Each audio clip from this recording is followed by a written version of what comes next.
భద్రాద్రి కొత్తగూడెం జిల్లాలో పోలీసులు వాహన తనిఖీలు చేపట్టారు. ఈ క్రమంలోనే పోలీసులను చూసి పారిపోతున్న 5గురిని అదుపులోకి తీసుకుని విచారణ చేపట్టారు. ఈ విచారణలో వారు రాత్రి వేళల్లో రైతుల పొలాల వద్ద ఏర్పాటు చేసిన విద్యుత్ ట్రాన్స్ఫార్మర్లను పగలగొట్టి రాగిని దొంగిలించేవారని పోలీసులు నిర్ధారించారు. నిందితులు పాల్వంచుకు చెందిన వారిగా చెప్పారు.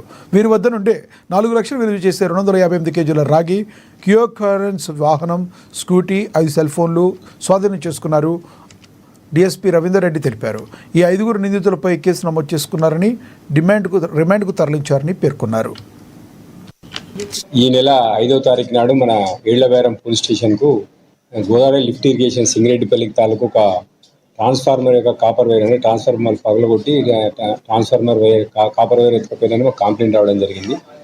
దాని మీద మా ఏళ్లబేరం ఎస్ఐ గారు, సిఏ గారు, అదేవిధంగా వాళ్ళ సిబ్బందితో కలిసి దాని మీద ఇన్వెస్టిగేషన్ చేస్తున్న తరుణంలో మాకు ఈ యొక్క 5గురు అక్యూన్ మేము ఐడెంటిఫై చేసి వాళ్ళని వెహికల్ చెకింగ్లో పట్టుకోవడం జరిగింది. దానిలో కెల్లా దుర్గా ప్రసాద్ అని చెప్పి ఇతను పాలంచలో ఉంటాడు. ఇతను పాలంచలో ఒక స్క్రాప్ షాప్ ఉంది. ఇతను ఇంకొక 4గురితోని తన కియా కారు, అదేవిధంగా స్కూటీ మీద అడ్వాన్స్గా పైలట్ వస్తాడు, వెనక ఈ కారు వస్తుంది.